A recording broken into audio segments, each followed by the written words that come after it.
अभी हमारे बीच में ये वरिष्ठ पत्रकार अभिषेक जी हैं और हम देख रहे हैं कि यहाँ पर न्यूज़ कवर करने के लिए बाबा साहब की जयंती के अवसर पर आए हैं। अभिषेक जी, कैसा आपको फीलिंग हो रहा है इस प्रकार के कार्यक्रम को देखकर? बहुत बढ़िया फीलिंग हो रहा है सर, क्या बताएं। लग रहा है कि आज कौन सा पर्व है, पर्व नहीं महापर्व इसको कहिए। आज सभी देशवासियों के लिए गर्व की बात है कि हमारे धरती पे ऐसे महानायक जन्म लिए थे।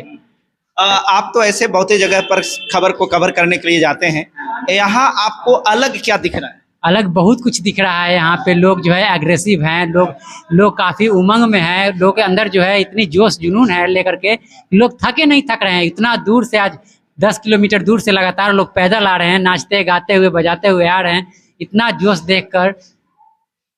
व्यवस्था के बारे में आप क्या कहेंगे? हमको तो व्यवस्था का तो कहना ही नहीं है, काफी चकाचौंध व्यवस्था। यहाँ के ग्रामीण लोगों ने इतना अच्छा व्यवस्था किया है, जगह जगह पे पानी का, रस का इतना अच्छा व्यवस्था है कि कुछ कहा नहीं। अभी हमारे बीच में ये ग्रामीण भी हैं।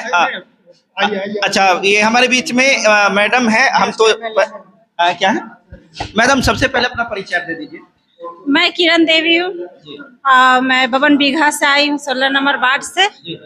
और मुझे यहाँ का इनवाइट मिला था बाबा साहेब का जयंती पे। शुभ अवसर पर हम भी बहुत मीलों से मतलब चल के आए हैं। एसी का, मैं तो एसी गाड़ी में बैठी थी, पर इतना जुनून और जज्बा के साथ बाबा साहेब का स्वागत में थे, तो मेरा भी मन किया कि नहीं, गाड़ी में बैठने से कुछ नहीं होगा, हम इनके साथ हम चलते। और कुछ दूर चल के, यानी कि 1-2 किलोमीटर से मैं चल के आ रही हूँ। और जनता में तो देख ही रहे हैं, बाबा साहेब की खूब उमंग है, खुशी है। और क्या कहें, जो बाबा साहब की जो जयंती मनाने के लेकर के आज के दिन में जो क्रेज बढ़ रहा है, लोगों के अंदर में जो जागरूकता आ रही है, वो ऐसा लग रहा है कि बाबा साहब को अब लोग जो हैं अपने घर घर में पहुंचा चुके हैं। आपका क्या मानना है? अभी तो बहुत कम है, पर हाँ, पहले की अपेक्षा अभी बहुत ही ज्यादा है। और भी करवा बढ़ेंगे, क्योंकि अब जो होती है जातिवादी वाली बात आ गई है। बड़े बड़े लोग को पूछते हैं, हम दलित समाज को कोई पूछते नहीं है। और बाबा साहब जो संविधान बनाए हैं, जो हर घर में वो चल रही है बातें कि बाबा साहब जो हमको संविधान बनाए हैं, हम लोग को लेके चलना है। जो इसको मतलब खत्म करने के लिए लोग ठान रखे हैं। संविधान हमारा जो है जो खत्म कर देना चाहता है। और ये सब जान के जो हमारे गांव के प्रजा है, समाज के लोग हैं, जो उनको अनुभव हो गया है, समझने लगे हैं कि हमारा बाबा साहब का जो संविधान है उनको बचाना है और एकजुट होके अब बाहर आना है और उनकी खुशी में हमको शामिल होना है। बाबा साहब ने कहा था कि मैं मूर्तियों में नहीं हूँ, मैं किताबों में हूँ। और इसलिए बाबा साहब ने फॉर्मूला दिया था, शिक्षित बनो, संगठित हो और संघर्ष करो।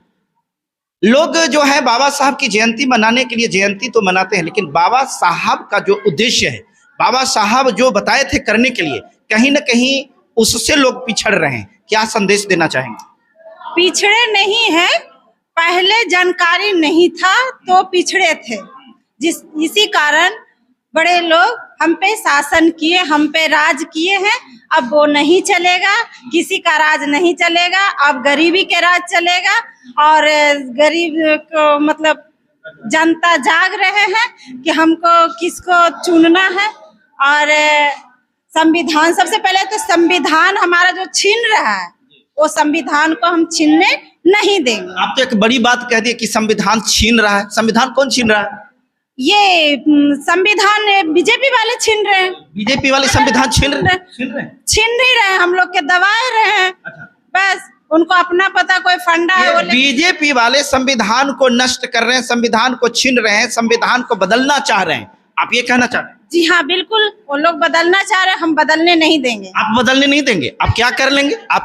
हम नहीं, एक में क्या करने का है, बाबा साहेब का जो संविधान है हम लोग मिल के नहीं बदलने देंगे। आप मिल करके बदलने नहीं देंगे? मिल के नहीं बदलने। आप कैसे रोक पाएंगे? क्योंकि वो जो है सत्ता में है, वो जो है पैसे वाले हैं। आपको मालूम है कि इलेक्ट्रल बॉन्ड के मामले में कितना रुपया के ठगी किया, देश का सबसे बड़ा स्कैम हुआ। उनके पास रुपया है, पावर है, सब कुछ है। फिर आप क्या कर सकते हैं? अब ये पावर जनता के पास है। जनता जागरूक हो गई है कि हम पे कौन दबा रहा है, हम दबने वाले में से नहीं है, इसलिए अब जनता का राज चलेगा, गरीबों के राज चलेगा। और जो गरीब को सपोर्ट करेगा, जो संविधान बचाएगा, उनके साथ हम हमेशा खड़ा रहेंगे। आप संविधान को बचाने के लिए क्या कर रही हैं? संविधान बचाने के लिए संघर्ष कर रहे हैं। आप संघर्ष कर रहे हैं? बिल्कुल संघर्ष कर रहे तो हैं। आपका संघर्ष मैंने किस रूप में, आप एक सामाजिक कार्यकर्ता के रूप में कर रहे हैं या फिर एक जनप्रतिनिधि के रूप में कर रहे हैं? कैसे कर रहे हैं? ये जनप्रतिनिधि तो 5 साल के रहता है। सबसे पड़ता है जनता की सेवा। जो प्रतिनिधि हो के भी ना भी हो के भी वो सेवा करता है, उसी को हम प्रतिनिधि मानते हैं कि हमेशा के लिए 5 साल की प्रतिनिधि होते हैं। उसके बाद कुछ होता ही नहीं है करने के लिए, वो प्रतिनिधि बन के कुछ करेगा। आम जनता को भी तो कुछ होता है, तो हमें लगता है कि आम जनता ही प्रतिनिधि हर जनते में है। महिलाओं की भागीदारी के लिए आप क्या कहेंगे? महिला की भागीदारी के लिए तो उनके जागरूक होना बहुत पहले जरूरी है। पहले उनका अपना हक के लिए लड़ना होता है, पहले अपने बच्चों के लिए पढ़ाई लिखाई उनको वो होती है। तो बस यही सब है। बहुत बहुत धन्यवाद। आप देख रहे थे, इनका कहना है कि देश का संविधान जो है खतरे में है। हम बाबा साहब की जयंती तो मनाते हैं, लेकिन बाबा साहब के द्वारा बताए गए उनका जो मूल मंत्र है, शिक्षित बनो, संगठित और संघर्ष करो, शायद हम इस पथ पर नहीं चलते हैं। अगर हम संगठित होते तो आज हमारी स्थिति ऐसा नहीं होता कि कदम कदम पर लोग जो है वो मनुवादी, वो सामंतवादी लोग जो हमें कुचलने का प्रयास कर रहा है, कदापि नहीं करता। दोस्तों, आप लोगों को मैं पैगाम देता हूं, और ये बहन का भी पैगाम है कि जागिए, एकजुट होइए, संघर्ष कीजिए, और जो संविधान बदलने की बात करते हैं उसको मुंह मत तोड़िए, उसको मार करके दांत तोड़ दीजिए। धन्यवाद। और अंत में आप सभी से मेरा निवेदन है कि सच्ची पत्रकारिता के समर्थन में आप अपना सहयोग राशि अवश्य प्रदान करें। आपके थोड़ी सी सहयोग से हमारा मनोबल बढ़ता है। अगर आप हमें सहयोग करना चाहते हैं तो यह हमारा स्कैनर है, इसे स्कैन करें जो चितरंजन कुमार के नाम से है, और इसे डायरेक्ट हमारे खाते पर भी ट्रांसफर कर सकते हैं। हमारा खाता का डिटेल्स है, नाम चितरंजन कुमार, अकाउंट नंबर 50 21 50 45 52 7। जी हाँ, 502150452527। बैंक का नाम है इंडियन बैंक, IFSC कोड है IDIB 000J055। Main branch Jehanabad में पड़ता है। दोस्तों, बहुत बहुत धन्यवाद, आपने हमें सहयोग किया इसके लिए।